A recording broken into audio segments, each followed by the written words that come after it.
Up to now, the stories I've shared with you were born from ancient pacts, from whispered legends and fears, hidden in the folds of folklore. These were secrets guarded by communities, by families, by traditions. But there's another kind of secret, a more modern, colder, and perhaps more relentless type, the corporate secret. Large industries, in their incessant search for resources, dig deeper than any explorer, map territories no government knows, and sometimes they find things that weren't on geological maps, anomalies that defy science and common sense. And when that happens, the protocol isn't superstition or prayer. It's a confidentiality agreement, a mass dismissal, a fabricated bankruptcy, silence bought with money and fear. There are cases the police file as concluded, an accident, a disappearance, an act of violence with a clear culprit. They close the book, and the official story is the only one that remains. But sometimes, that story is just the cover. The truth, with all its layers of complexity and horror, remains hidden between the lines, in contradictory testimonies, in details that logic refuses to accept. As an investigator of the inexplicable, these are the cases that attract me. Cases where the police's full stop is in fact the beginning of a much larger mystery. Today's story is about one of those cases. A case reported as a tragedy among rich youngsters in a winter chalet, but which, in reality, was a night of terror with 3 acts, 3 different types of monsters, and only one of them was supernatural. Good evening or good morning. I am the Unseen Archivist. Today, I will open a file for you, the file of what the press dubbed the Frostbite Mountain Massacre. It happened a few years ago, on an isolated mountain in northern England. I will reconstruct the events of that night, using testimonies from survivors, police reports that never became public, and the dark history of the mountain itself. We will discover together how a cruel prank among friends turned into a hunt by a psychopath, and how that hunt, in turn, served as dinner for the true owners of that place. This is a story about how our own monsters can lead us to much older monsters. And before we climb the mountain, if you also believe that every story has more than one layer, leave your like to join me on this ascent. And if you want to unravel the strangest and most inexplicable cases, subscribe to the Unseen Archivist channel and hit the bell. Your presence here is the guarantee that no truth, however terrible, will remain buried forever. Let's begin. Our story takes place on Blackwood Peak, an imposing and isolated mountain in the Scottish Highlands, famous for its harsh winters and occasional blizzards.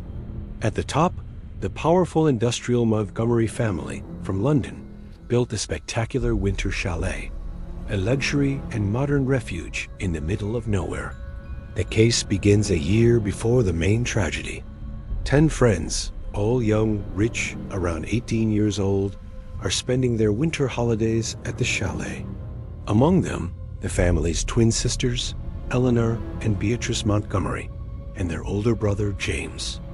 That night, the group decides to play a cruel prank on Eleanor, who was smitten with Oliver, the most popular guy in the group. They trick her into believing Oliver also wants to be with her and lure her into one of the rooms. When Eleanor, expecting a romantic moment, starts to undress, she discovers that the rest of the group, including her sister Beatrice and her brother James, are hidden, filming and laughing at her. Humiliated and in a panic, Eleanor flees.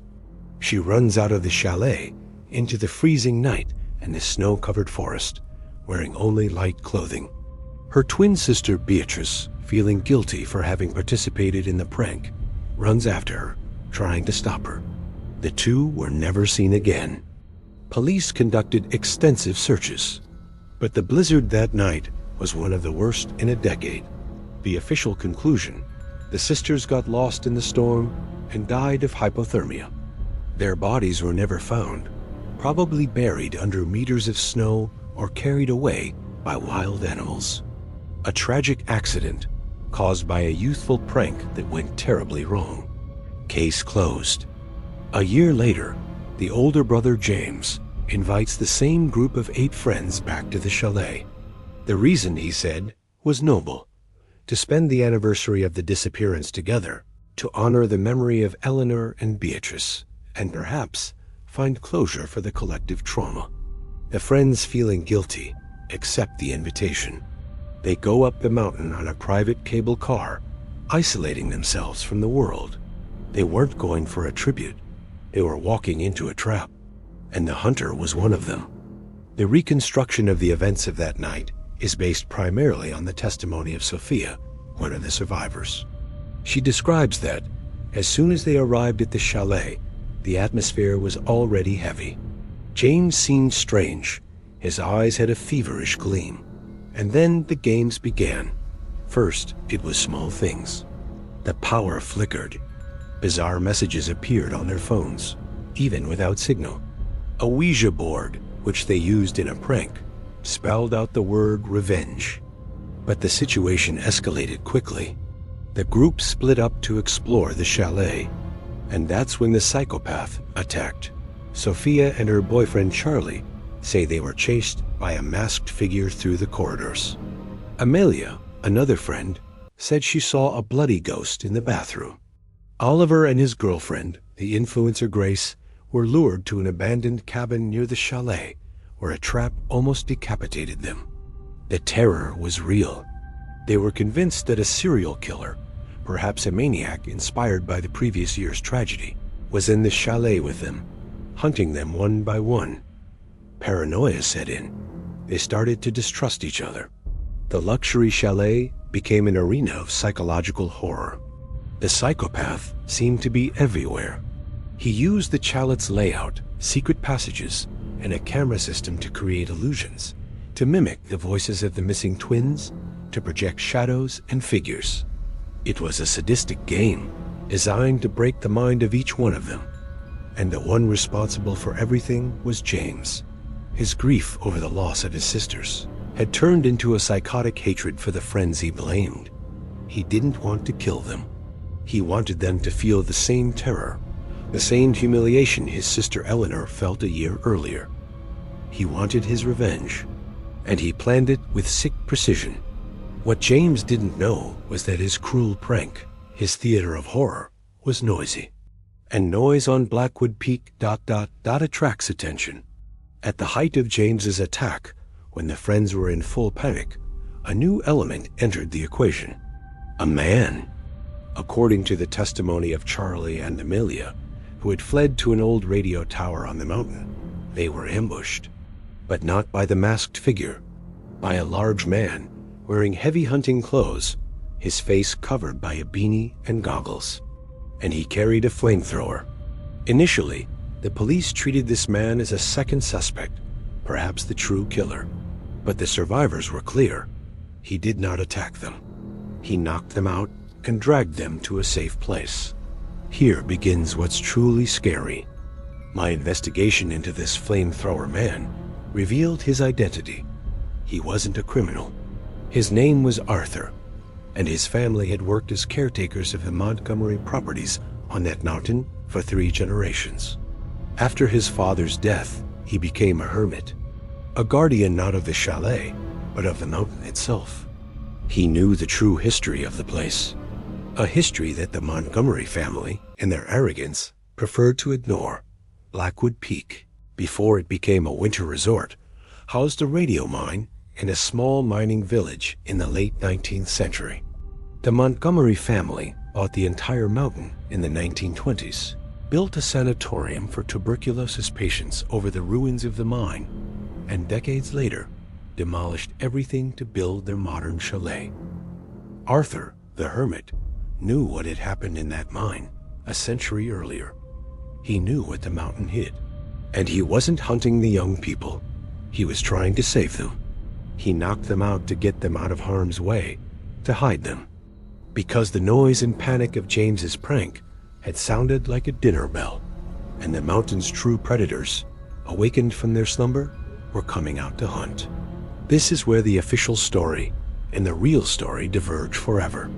This is where police reports become useless, and all that's left is the terrified testimony of the survivors.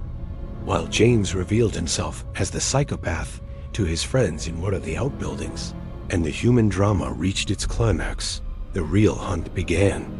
The creatures emerged from the abandoned mine tunnels. Arthur, the hermit, tried to fight them with his flamethrower. He knew that fire was their only weakness. The young people, now confronted with a horror that was no prank, had to fight for their lives. But what were these creatures? My research, cross-referencing Arthur's grandfather's diaries with local legends, points to a single answer: Wendigos.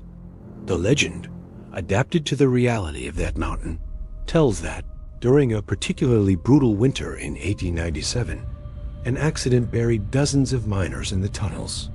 Trapped in the darkness, without food, they went mad with hunger and resorted to cannibalism to survive. This unholy act, according to legend, transformed them. Their bodies became emaciated, their skin pale, their limbs elongated. They lost their sight, but developed supernatural hearing, and they were cursed with an eternal hunger, a need to consume human flesh. They weren't ghosts. They were the physical result of a human sin. The survivors described the hunt as a nightmare. The creatures were incredibly fast, capable of climbing walls and trees. They emitted a high-pitched scream that paralyzed with fear, and they were attracted by any sound. To survive, one had to remain in absolute silence. Any false step, any scream, was a death sentence. The night became a succession of horror scenes. Arthur's desperate fight with the flamethrower, the chase through the mine tunnels, and the final confrontation back at the chalet with a group of survivors cornered. With the Wendigos surrounding the house, ready to invade, they made a desperate decision. Sophia, the bravest of the group, remembered the newspapers scattered around the chalet, which mentioned a gas leak. It was one of James's false leads, but it became the only real salvation. While the others created a diversion, she ran to the basement, opened the gas valves, and broke a light bulb to create a spark. The entire chalet exploded in a fireball, incinerating the creatures inside and around. A sacrifice to purify the mountain. Few survived that night. The official story, to cover up the inexplicable, was that the psychopath James, in his delirium, caused the gas leak that led to the explosion. He was reported missing, presumably dead in the explosion, as were several of his friends. The case was closed, but the survivors know the truth, and the first, after months of investigating, also know. The tragedy of Blackwood Peak had three monsters. The monster of youthful cruelty, which humiliated a girl and led her to death. The monster of revenge, which put his friends in a deadly game. And the literal monster, born of hunger and despair. And the scariest thing is to realize that one led to the other in a cascade of horror. And that makes me ask you, what is the true monster that haunts the mountain? The spirit of hunger that lives in the darkness, or the darkness that lives within the human heart, manifesting in bullying, in lies, in revenge? And what happens when our own games, our own evil deeds, open the door to a much older and hungrier horror that we cannot control? Leave your thoughts in the comments. The story of Blackwood Peak is a grim reminder that every action has a consequence. If this case reconstruction captivated you and made you think, subscribe to the Unseen Archivist channel and hit the bell. We are starting a new phase where we will unravel the layers of some of the most complex and terrifying cases, be they real or created. In our next investigation, we will go to a completely different scenario. We will analyze the case of an outbreak, a fungus that doesn't kill its hosts, but transforms them into something new, into blind hunters, guided only by sound. We will talk about the story of the Cordyceps report, the beginning of the end, and the Cordyceps fungus.